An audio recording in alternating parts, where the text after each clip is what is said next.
Do you see a lot of people with knee pain coming through your clinic? I do. Today, I have a special guest for you. This is Dr. Rebecca Stevens. She's a friend of mine and colleague. We've known each other for a long time. She took time out of her busy schedule to record a case study specifically for you on acupuncture for knee pain. You are going to love this case. She's such a good teacher. And by the way, if you haven't taken her course, the Acupuncture Musculoskeletal Manual online course, which is all recorded and has over 10 and a half hours of continuing education, you get to meet her and enjoy her teaching completely free. Now, if you haven't taken this course, I would absolutely recommend you do. The link is below for you. Check it out because it is a game changer when it comes to musculoskeletal pain of the entire lower body, from the lower back to the plantar fascia. Now, here's Dr. Rebecca Stevens on a case study for acupuncture for knee pain. I hope you enjoy it and it benefits you.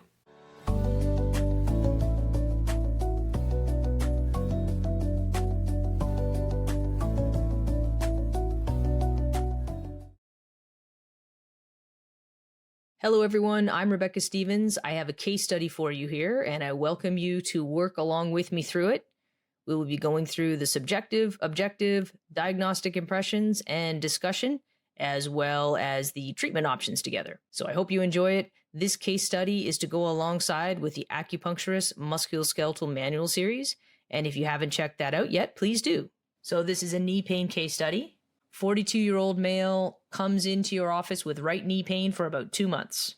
He points to the pain as being in the anterior right knee primarily and says that it's sometimes slightly lateral to this, and we've traced that on the figure. He's describing it as a dull ache and can't recall any events or specific injuries associated with it.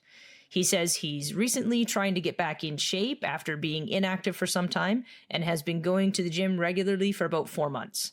He said the pain has come on gradually and has been getting worse. He's currently giving it a 5 to 6 out of 10 ache rating. He says the pain comes on when he's walking longer distances, running on the treadmill for over 5 minutes, or when he's doing squats or lunging exercises at the gym. Going downstairs also triggers some knee discomfort.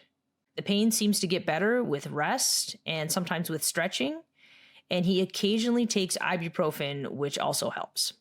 His background is he tries to live a healthy lifestyle, he focuses on good diet, and recently, in the last 4 months, he's been increasing his exercise. He works at a desk job for about 8 hours a day, 5 days a week, and he recently switched to a sit-down, stand-up desk in which he spends about half and half time. He's noted no other serious health issues.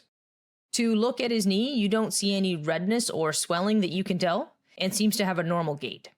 Having him go into a squat recreates the pain in the right knee, and he points to the same areas that he indicated on the chart. Having him do a single leg squat test, you see he's quite unstable on the right side, so he's really off balance, and this also seems to recreate the pain in the knee. Going into the squat, you notice that his hip seems to move outwards, his knee seems to move inwards. He's able to do this on the left side with no problems. To palpate the area, you find a notable tenderness in the anterior and lateral thigh near the knee. You also find tight bands and active trigger points in the muscles rectus femoris and vastus lateralis. It is also painful to press directly on the patella. You note no tenderness at the quadriceps tendon, patellar ligament, or medial and lateral joint lines of the knee. Active range of motion and passive range of motion of both the knee and the hip joint seem to be pain-free, and the ligament tests for the knee are negative. So you've run the anterior and posterior drawer and valgus and varus stress test. Passive and active single leg raise seem to be negative. You run manual muscle tests for all of the muscles of the hip of the thigh, and you only come up with weakness in the right side, gluteus medius and minimus. Questions for discussion. Looking at the trigger point referral patterns and pain cheat sheets, which are some of the sheets provided in the MSK series course, what muscles seem to follow this pain pattern? What is implicated with a single leg squat test in terms of both the pain and the instability? What other tests could you have done? Could you have done any other manual muscle tests or palpation? Next, give your diagnosis impression. Explain the aggravating and alleviating factors. What is the likely mechanism behind the pain? What may have led to the problem? You can pause this case study video now and work on these questions, and we will answer them in the next few slides. So going through the questions for discussion together. So looking at the pain cheat sheet, what muscles follow that pattern? This seems to best fit a pattern of rectus femoris and vastus lateralis, and may also fit the muscles tensor fasciae latae and gluteus minimus. What is implicated with the single leg squat test in terms of both the pain and the instability? This test can indicate patellofemoral pain syndrome and can also indicate osteoarthritis and ligament issues of the knee. Because he had pain-free, active, and passive range of motion of the knee, and also because of his age, osteoarthritis is unlikely. And we did do the ligament tests for the knee, and those were all negative. The instability is often due to muscle weakness in the hip or the knee. So most commonly, this is a weakness of gluteus medius and minimus, unable to hold the hip in proper alignment during the test. Sometimes the hip lateral rotators, and also sometimes vastus medialis, unable to stabilize the inside of the knee during the test. What other tests could you have done? In my opinion, the single leg squat test is a quick, easy assessment for this situation. The single leg raise, passive and active, was a good idea, but you absolutely could have run other tests. You could have done a McConnell's test, a Noble compression test, and a McMurray's test would have been appropriate to rule in or rule out a meniscus issue. Did you think of anything else? Could you have done any other manual muscle test or palpation? I think your tests were pretty thorough as you manual muscle tested every muscle of the hip and knee. Worth noting to make sure that you've thoroughly checked the left side to make sure the right side is not compensating for something. Give your diagnosis impression. It is likely that this is patellofemoral pain syndrome, sometimes called runner's knee. It's a repetitive strain issue caused by friction of the patella against the trochlear groove of the femur. So under normal circumstances, the patella glides very nicely in this groove, but in some cases, something causes this to not glide so perfectly and results in increased friction and subsequent irritation under the kneecap. What is the likely mechanism behind the pain? The likely mechanism is a muscle imbalance leading to abnormal friction in the patellofemoral joint, which is causing irritation under the patella. It's also likely that tension in the anterior and lateral quads are pulling the patella out of proper alignment, which allows for this abnormal wear. Also, the trigger point referral for the tender muscles, the rectus femoris and vastus lateralis, is pain to the knee. In terms of yin-yang balance, it seems that the anterior and lateral leg is locked in a yang state, so overactive, and the posterior and medial leg is locked in a yin state, so underactive. What may have led to the problem? Likely a background of desk work and then a recent focus on a lot of physical activity, perhaps without a good foundation of balanced muscle conditioning. Unfortunately, desk work with prolonged periods of sitting often results in weakness of the gluteal muscles.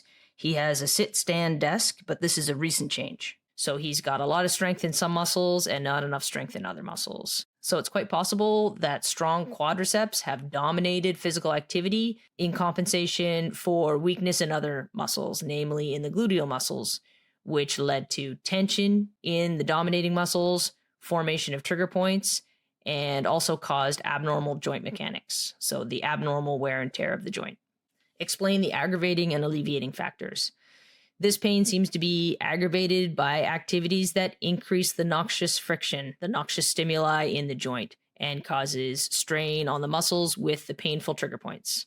Squats, lunges, and running put a lot of strain and friction on the knee and strain on the quadriceps muscles. Also, going downstairs can be quite taxing on the knee joint, and supporting the knee during the downward movement really activates the quadriceps muscles. Rest removes the noxious stimuli, and ibuprofen relieves pain and swelling. Stretching may help lengthen the quadriceps muscles and relieve some of the strain or pull on the patella. So how to treat this? So an example of a good treatment plan for this would be to, in the first treatment, release the trigger points in the right side rectus femoris, vastus lateralis, and any trigger points you palpate in gluteus medius and minimus to help their proper functioning. It would be worthwhile to do electrostimulation to gluteus medius and minimus on the right side, plus the associated Huatou-Jiaji points for those muscles.